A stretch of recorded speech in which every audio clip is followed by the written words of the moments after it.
গাড়ির মধ্যে এলিনা প্রবালকে যত সম্ভব আগলে রাখল। একটা সময় গাড়ি এসে পৌঁছালো গড়পুরে। ওরা হালদার বাড়িতে প্রবেশের পূর্বে দেখতে পেল সেই স্থান লোকে লোকারণ্য। বহু লোকের সমাবেশ হয়েছে সেথায়। এলিনা গাড়ি থেকে নামার আগেই প্রবাল গাড়ি থেকে নেমে ছুটে এগিয়ে গেল। এলিনাও গাড়ি থেকে নেমে ভিড় ঠেলে বাড়ির গেট ছাড়িয়ে প্রবেশ করল বাড়ির অন্দরমহলের দিকে। তবে বাড়ির ভিতরে এলিনা আর প্রবালের জন্য কি অপেক্ষা করে আছে ওরা এখনো জানে না।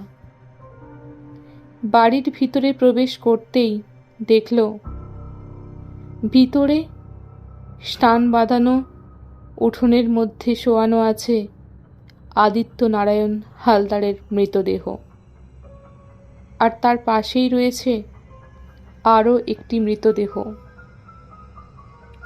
প্রবাল জেঠুর মৃতদেহ দেখে সেখানেই বসে পড়েছে। ইতিমধ্যে প্রবাল আর এলিনাকে রেখে ছুটে এসেছেন ইন্দিরা দেবী। তার অগোছালো অবস্থা দেখে বোঝাই যাচ্ছে তিনি কতটা মর্মাহত। এলিনা এখনো জানে না আদিত্য নারায়ণ হালদারের পাশে কার মৃতদেহ রাখা আছে। সত্যি বলতে কি, ওর সাহস হচ্ছে না সেই মৃতদেহের পাশে গিয়ে দেখতে। তাই এলিনা কোনো মতে প্রবালের পাশে এসে বসল। ইন্দিরা দেবী ওদের দুজনের কাছে এসে হাপুস নয়নে কাঁদতে শুরু করলেন। আর কাঁদতে কাঁদতে উনি যা বলছিলেন তাতে স্পষ্ট করেই বোঝা গেল যে পাশে অলকানন্দা হালদার এই বাড়ির বড় বৌরানীর মৃতদেহ। এ কথা শোনার পরেই প্রবাল সেই স্থানে গেল আর নিজের জেঠিমার পা ধরে কাঁদতে শুরু করে দিল। এভাবে কতক্ষণ কেটে গেছে তার ঠিক নেই। একটা সময় পুরোহিত এসে কিছু সামাজিক নিয়ম পালন করল সেই দুটো মৃতদেহকে ঘিরে। যেহেতু স্বামী ও স্ত্রী একই দিনে চলে গেছে, তাই অলকানন্দাকে সাজানো হয়েছে রানীর মতো বেশে। ওনার পরনে লাল বেনারসি আর সিঁথি ভর্তি চওড়া সিঁদুর, দু হাতে শাঁখা পলা। সাজ দেখেই ভীষণ কান্না পেল এলিনার। বাড়ির আশ্রিত সকল সধবা বউ আর সধবা দাসীরা তার কপালে সিঁদুর ছোঁয়াবে বলে প্রস্তুতি নিচ্ছে। তার আগে বাড়ির লোক এই কাজ করবে, এটাই নিয়ম। তবে এলিনা এখানে আসার পর দুজন মানুষকে দেখেনি। তারা হলো ঠান দিদি আর অম্বা দিদি। কিন্তু যখন সিঁদুর দেবার প্রক্রিয়া শুরু হবে, এলিনা অম্বাকে দেখতে পেল। সে দূরে দাঁড়িয়ে আছে। তার অবস্থা যে এতটাই করুণ তা দূর থেকেই বোঝা যাচ্ছে। শ্বশুর বাড়িতে তার আর নিজের বলে কেউই রইল না। এরপর ইন্দিরা দেবী প্রথমে সিঁদুর দিলেন বড় বৌরানীর কপালে। তারপর এলিনা সেই কাজ করল। এলিনা লক্ষ্য করল তার শ্বশুর মশাইকে। শরীর আর মনের উপরে যে তীব্র প্রভাব পড়েছে তা দেখে স্পষ্ট করেই বোঝা যাচ্ছে। দাদা বৌদির এমন মৃত্যু তিনি যে মন থেকে মেনে নিতে পারছেন না তা স্পষ্টই বোঝা যাচ্ছে। ওদের সিঁদুর দেওয়া হয়ে গেলে বাড়ির অন্যান্য আশ্রিত দাস দাসীরা সিঁদুর দান করতে লাগলো। এ বাড়ির বড় বৌরানীর কপালে। যথাসময়ে সেই প্রক্রিয়া সম্পন্ন হলো। এরপর অন্যান্য সকলের অনুরোধে দুটি মৃতদেহ শ্মশানে নিয়ে যাবার প্রস্তুতি চলতে লাগলো। তার আগে প্রবালকে পোশাক পরিবর্তন করে ধুতি পরতে বলা হলো, কারণ সেই অগ্নিদাতা হবে। প্রবালকে দেখে এলিনার মনে হলো সে নিজেকে সামলে নিয়েছে, এবার শুধু আসার অপেক্ষা। মৃতদেহ শ্মশানে নিয়ে যাবার প্রস্তুতি জোর কদমে চলতে লাগল। প্রবাল ফিরে এলে হালদার বাড়ির উঠোনে বলহরি হরিবোল ধ্বনিতে মুখরিত হয়ে উঠল। সেই শব্দ এলিনা আগে শোনেনি। এই প্রথম শোনার পরেই যেন ওর অন্তরাত্মা কেঁপে উঠল। সে জানে হরি মানেই কৃষ্ণ, তবে এই ধ্বনি যে এতটা যন্ত্রণা বহন করে সেটা এলিনা জানত না। গড়পুরের শ্মশান খুব বেশি দূরে নয়। ওরা সকলে বেরিয়ে বলে এলিনার মনে পড়ল ওর বাবার কথা। অরুময় বাবু বলেছিলেন খুব সাবধানে রাখতে হবে প্রবালকে। বাবার কথা মনে পড়তেই এলিনা শ্মশানে যাবার প্রস্তুতি নিল, আর তার শাশুড়ি মা আর শ্বশুর মশাইয়ের কাছে অনুমতি চাইল। প্রথমে ইন্দিরা দেবী আপত্তি করলেও প্রবালের মানসিক অবস্থা ভেবে রাজি হয়ে গেলেন। এলিনা ওনার অনুমতি পেয়ে ঘর থেকে বেরিয়ে যাবার সময় লক্ষ্য করল তার শ্বশুরমশাই অবচেতন হয়ে পড়েছেন। এলিনা শ্মশানে না গিয়ে সেদিকে আসতে গেলে ইন্দিরা দেবী ইশারায় ওকে শ্মশানে যেতে বললেন। এলিনা দ্বিধাগ্রস্ত মন নিয়ে শ্মশানের দিকে এগিয়ে গেল, আর ইন্দিরা দেবীর নির্দেশে সুবলাও ওর সাথেই গেল। তবে এলিনার এটা এখনো জানা হয়নি যে ঠিক কী করে মৃত্যু হয়েছে দুইজন স্বামী স্ত্রীর। অবশ্য এটা জানার মতো পরিস্থিতি ছিল না তখন। তবে এলিনা এটুকু নিশ্চিত যে মৃত্যু যেভাবেই হোক না কেন তার প্রত্যক্ষ বা পরোক্ষ কারণ সেই পাপী আত্মা আর তার সাহায্যকারী ঠান দিদি। রাস্তায় যেতে যেতেই সুবলাকে প্রশ্ন করে এলিনা যে ঠিক কী করে মৃত্যু হয়েছে আদিত্য নারায়ণ হালদারের। সুবলা সে কথা বলতে গিয়ে ডুকরে কেঁদে ওঠে আর নিজেকে সামলে নিয়ে বলে, হঠাৎ করেই মুখ দিয়ে রক্ত ওঠার ফলে। দুপুরে নাকি খাবার খেয়ে বিছানায় শুয়ে বিশ্রাম করছিলেন, আর ঠিক তখনই কিছু একটা দেখে ভয় পান, চিৎকার করে ওঠেন। ওনার চিৎকার শুনে বাড়ির সকলে ওনার কাছে ছুটে যায়। তারপরে তিনি ভয় পেয়ে আরও চিৎকার করতে থাকেন। শেষ পর্যন্ত মুখ দিয়ে রক্ত উঠতে উঠতে মুহূর্তের মধ্যেই সব শেষ হয়ে যায়।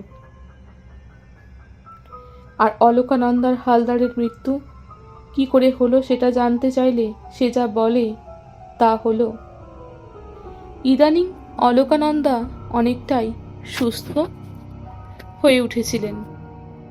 একটু আধটু বিছানা থেকে নামতেন, হুইল চেয়ারে করে বাড়ির বারান্দায় ঘুরতেন। তাই বাড়ির সকলে যখন আদিত্যনারায়ণের চিৎকার শুনে সেখানে ছুটে আসেন, উনিও আসেন সেই স্থানে। আর ওনাকে দু একজন খেয়াল করলেও সেই মুহূর্তে আদিত্যনারায়ণকে নিয়ে ব্যস্ত থাকার কারণে ওনার দিকে তেমন নজর দিতে পারেনি, আর তার ফল হয় ভয়ানক। স্বামীর মৃত্যুর করুণ দৃশ্য তিনি চোখের সামনে লক্ষ্য করেন, আর তারপরেই অসুস্থ হয়ে পড়েন। ওনাকে সুস্থ করার উদ্দেশ্যে বাড়িতে ডাক্তার নিয়ে এলেও শেষ রক্ষা হয় না। একটা সময় তিনি নিজেও মৃত্যুর মুখে ঢলে পড়েন। মাত্র ঘণ্টাখানেকের ব্যবধানে স্বামী ও স্ত্রী দুজনেরই মৃত্যু হয়। এলিনা আঁতকে ওঠে দুই স্বামী স্ত্রীর এই ভয়ানক মৃত্যুর কথা শুনে। তবে এটুকু বুঝতে পারে তার বড় শ্বশুরমশাইয়ের মৃত্যু একেবারেই স্বাভাবিক নয়। তার কারণ সুবলার কথা অনুযায়ী তিনি কিছু একটা দেখে ভীষণ ভয় পেয়েছিলেন, আর ভয় পাওয়ার পরেই চিৎকার করে সকলকে ডাকেন, আর সকলের সামনে একইভাবে ভয় পেতে থাকেন। শেষমেশ মুখে রক্ত উঠে তিনি মারা যান। তার মানে এলিনা নিশ্চিত হয় তাকে অন্য কেউ নয়, সেই পাপী আত্মাই ভয় দেখিয়েছিল। আরও হয়তো ভয়ানক কিছু করেছিল, যার ফলে আদিত্য নারায়ণের মুখ দিয়ে রক্ত ওঠে। তবে অলোকানন্দার মৃত্যুটা যে স্বাভাবিক এটা এলিনা বুঝতে পারে।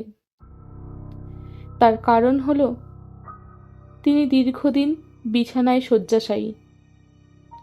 স্বামীর মৃত্যুর দৃশ্য তিনি চোখের সামনে থেকে দেখেছেন, তাই আর নিতে পারেননি সেই চাপ।